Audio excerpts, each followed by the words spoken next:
Effective immediately, the Department of Homeland Security has announced it will withdraw some personnel from Minnesota. We will draw down 700 people effective today.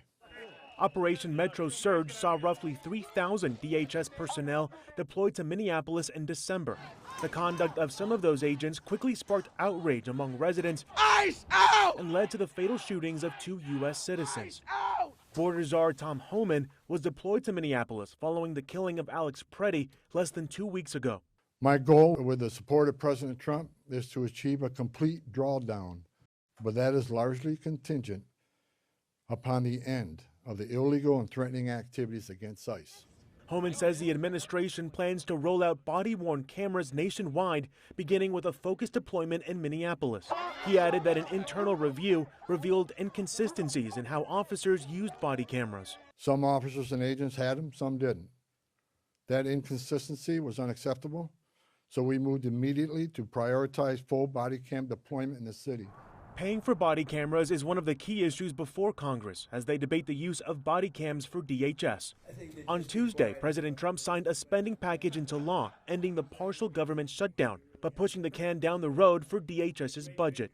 Trump and Democrats now have 2 weeks to strike an agreement or face another shutdown for the department that includes agencies from TSA to FEMA. I'm Ivan Rodriguez reporting. Honk my horn, blow my whistle, and get people to leave. Nicole Cleland has actively protested against the deployment of federal agents and the immigration crackdown in the Twin Cities. She says she's a trained observer following officers of immigration and customs enforcement, as well as Customs and Border Protection. There were a lot of other observers that were there that were blowing their whistles, and I continued to follow this one particular truck. Were you driving dangerously? Were you getting in the way of what these agents were doing? No, you can't. I mean, then you are breaking the law and you are giving them a right to say that you're interfering. So I was following at a safe distance. Cleland says when she turned a corner, the truck and another car blocked the road and an agent approached her car. I rolled down my window about an inch so I could hear him, and the first thing he said was, "Are you Nicole?" What was your reaction when he said your name? How do you know my name?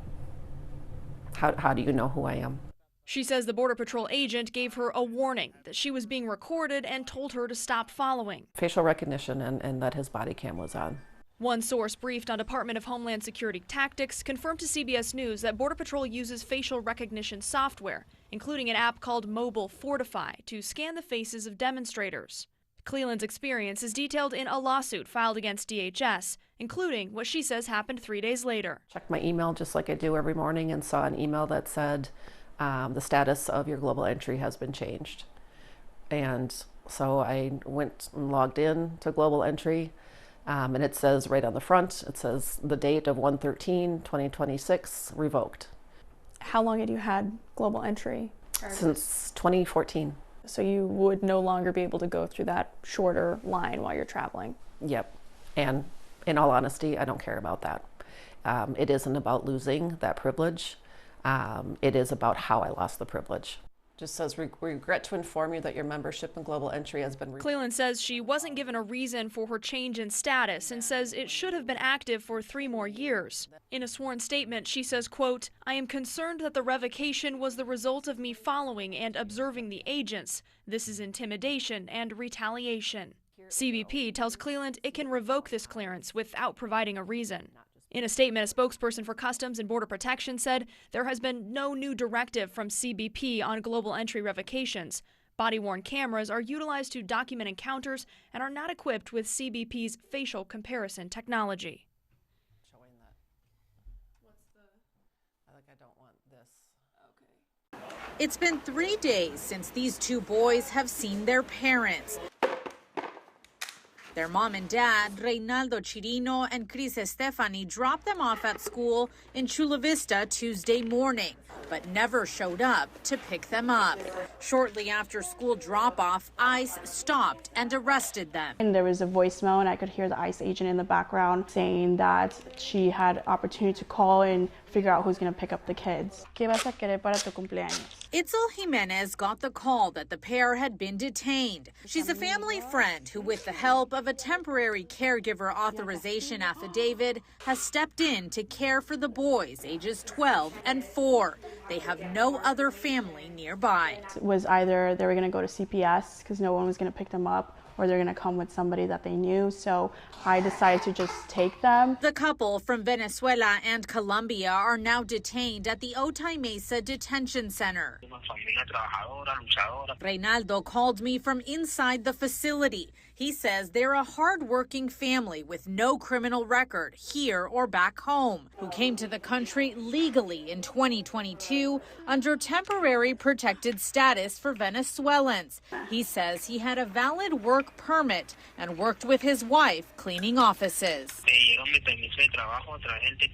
That legal protection has since been revoked for all Venezuelans by the Trump administration, which means he fell out of legal status. ICE didn't respond to my questions about the couple's case. Wow, Itzel, who has 2 kids of her own, is now raising money, trying to find an attorney to take on the case while she cares for the children. Thursday, she had to surrender the boys' family dog to a shelter, unable to find someone to help care for her. For the kids, enough is enough for them, and I need to give them stability while I can.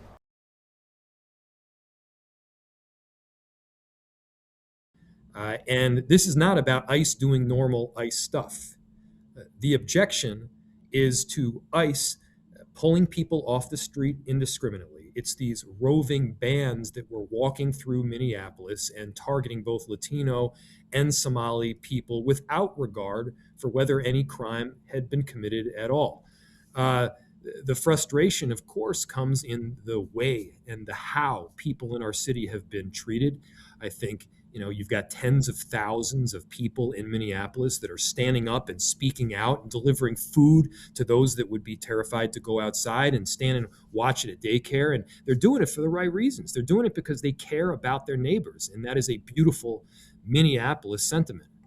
Developing this morning, the Department of Homeland Security rolling out a new program to issue body cameras to federal law enforcement agents across the country.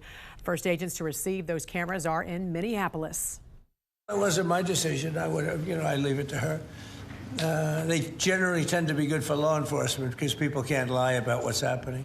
So it's generally speaking, I think 80% good for law enforcement. But if she wants to do that, I'm okay with it. So we're doing a good job. If she wants to do the camera thing, that's okay with me.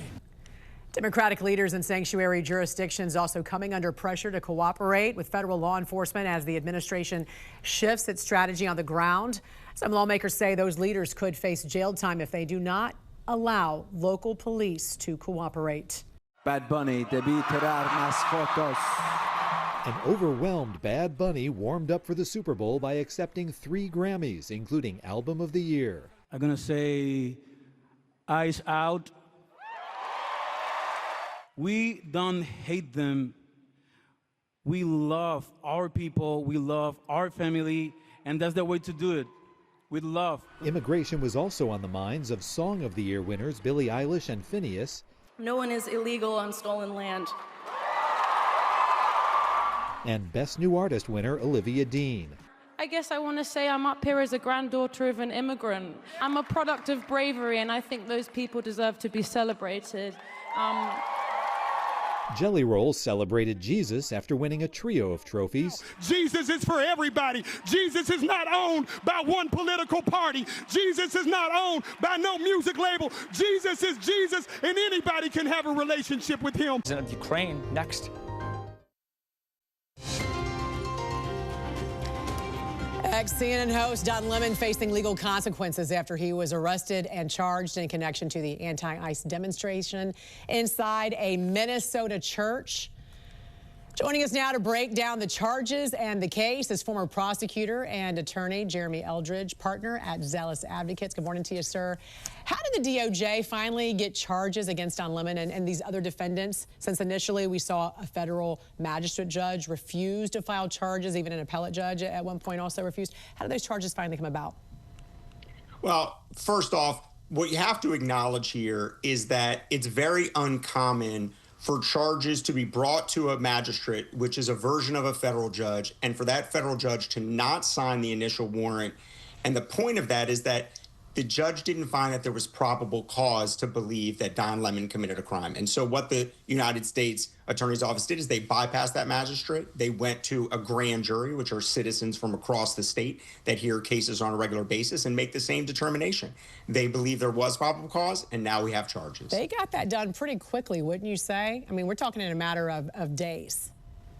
Which, once again, is not unheard of, but it's incredibly uncommon. Obviously, they had an idea the magistrate might deny those charges, and they were trying to go through the regular process first. He has been charged with conspiracy to deprive rights and a violation of the FACE Act. Now, these are not minor charges. Walk us through what these charges actually mean and also what the punishment could be for these charges if he's found guilty. Of course. Both of these charges carry a maximum penalty of 10 years. Now, for the FACE charge, which was originally meant to conduct reproductive clinics, but also delves into protections for First Amendment like religious activities, first-time offenders usually going to get 6 months and a fine. For the other charge, which is the classic charge for somebody that is violating constitutional rights, that charge carries 10 years. However, in that case, you have to have 2 or more individuals because it's a conspiracy and they intend to injure, or to disrupt activity. So different elements, but very similar facts. Lemon says he was covering the protest as an independent journalist. Deputy Attorney General Todd Blanche said he was actively involved with organizing it. Let's listen to what Blanche had to say. Nobody in this country should feel comfortable storming into a church while it's ongoing and disrupting that church service and thinking that we're just going to stand by and let that happen, because there is a statute that does not allow that to happen. It doesn't matter if you happen to be a former CNN journalist. It doesn't matter if you're a rioter. It doesn't matter if you think you're peacefully protesting. You are not allowed to do that. Where is the legal line between journalism and participation or organization or knowledge? Does calling yourself also a journalist automatically shield you from criminal liability?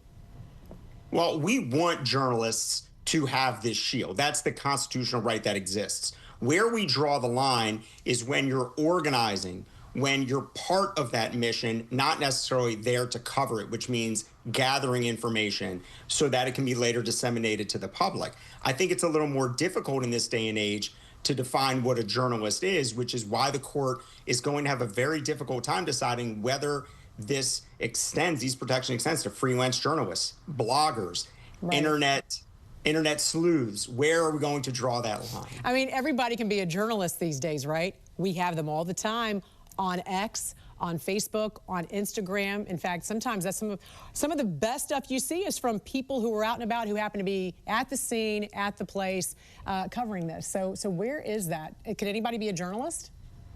Anybody can be a journalist, but their activities are going to be determinative of whether they're acting in that capacity. So, for instance, if I'm covering a bank robbery and I'm just there covering the bank robbery, I'm a journalist. But at the moment I become a getaway driver, obviously I have some culpability here. So if Don Lemon is actively engaging in what doors to enter through, what doors to exit through, how to handle the protest inside of the building, he's going to have a problem in a courtroom. Very quickly, what if you know about the bank robbery and you say, let me go film it. I'm going to go film it when you're there. Let me know when you go. Does that cross the line? That's exactly what people are saying. Are you an accessory before the fact? Do you have some level of accomplice liability here because you engaged in a planning activity as opposed to just being embedded? That's going to be the seminal question for this court. Exactly. You just happened to be there when it was happening. All right. Former prosecutor and attorney Jeremy Eldridge, partner at Zealous Advocates. Great to have you, sir. Thanks so much for joining us this morning. We appreciate it. New information also out this morning about the case against former CNN host Don Lemon after he was arrested on Friday and charged. Lemon has been charged with violating the FACE Act as well as a conspiracy charge after an anti-ICE demonstration that disrupted a church service in St. Paul, Minnesota. Lemon claims he was covering the protest as a journalist. However, Deputy Attorney General Todd Blanche said Lemon was actively involved with organizing it. Nobody in this country should feel comfortable storming into a church while it's ongoing and disrupting that church service and thinking that we're just going to stand by and let that happen, because there is a statute that does not allow that to happen. It doesn't matter if you happen to be a former CNN journalist. It doesn't matter if you're a rioter. It doesn't matter if you think you're peacefully protesting. You are not allowed to do that. Lemon was arraigned on Friday and is due back in court a week from today. In the next hour of the National News Desk, we're going to talk to a former prosecutor and criminal defense attorney. Mark? Developing this morning, the president's crime crackdown working in the nation's capital, with the murder rate falling to its lowest level in decades. Washington, D.C. reported just 1 homicide in January, down from 10 during the same month last year. The drop has followed President Trump's law and order push, including the deployment of the National Guard, as we know, on the streets of D.C. last summer. We have had virtually no crime in D.C. D.C. is now considered a very safe place, and it should be. It's our nation's capital. And we sent in the soldiers, and I get thanked every single day by people that work in the White House. People, young ladies, men, they come up, thank you, sir, for making D.C. so safe. They walk to work now. A year and a half ago, they wouldn't have walked to work. They would have been killed or mugged, or something would have happened to them. To his point, police say there have been just 2 homicides in D.C. so far this year. So if you take 2023 and make a comparison as far as where they were during this time in 2023, during the Biden administration, D.C. reported 274 homicides for the entire year, which was a 20-year high for the city. More suspects now face charges after a crowd of anti-ICE demonstrators stormed a Sunday service at a church in St. Paul. Ian Austin and Jerome Richardson face federal charges, including violating the FACE Act, which prohibits interference of religious worship at places of worship. Total of 9 people so far have been charged over that January 18th disruption at the church. Attorney General Pam Bondi posted, "If you riot in a place of worship, we will find you." Former CNN host Don Lemon also facing legal consequences after he was arrested and charged in connection with that demonstration as well. This morning, the Trump administration taking steps to increase transparency in the federal immigration operations underway in Minneapolis. DHS Secretary Kristi Noem said agents will immediately start wearing body cameras. This does come after weeks of violent anti-ICE demonstrations and protests that have interrupted operations there. It wasn't my decision. I would have, I leave it to her. They generally tend to be good for law enforcement because people can't lie about what's happening. So it's, generally speaking, I think 80% good for law enforcement. But if she wants to do that, I'm okay with it. So we're doing a good job. If she wants to do the camera thing, that's okay with me. Minneapolis will be the first city to receive the body cams, and the program will expand nationwide as funding becomes available. And we're seeing a growing push across the state to track down and stop ongoing fraud in Minnesota. State employees will investigate and visit more than 5,800 alleged Medicaid providers to see if they're actually operating and to see if they're actually legitimate. 13 programs have been flagged as high risk for waste, fraud, and abuse after billions of taxpayer dollars have already been stolen. Minnesota, if they allowed us to do the job, it's a mess. There's something in the water up there, and I love the state. I won the state 3 times, but I got no credit for it. I won that state 3 times, but it's a rigged state, really rigged badly with the Somalians and the theft. And I guess you studied it, but I hear it's over $19 billion, okay? Can you imagine? They have a country where they have no money, they have no nothing, and they come over here and they steal. They're able to steal more than $19 billion. The federal government has already said it's withholding up to $2 billion in Medicaid funding if Minnesota fails to clean up the programs.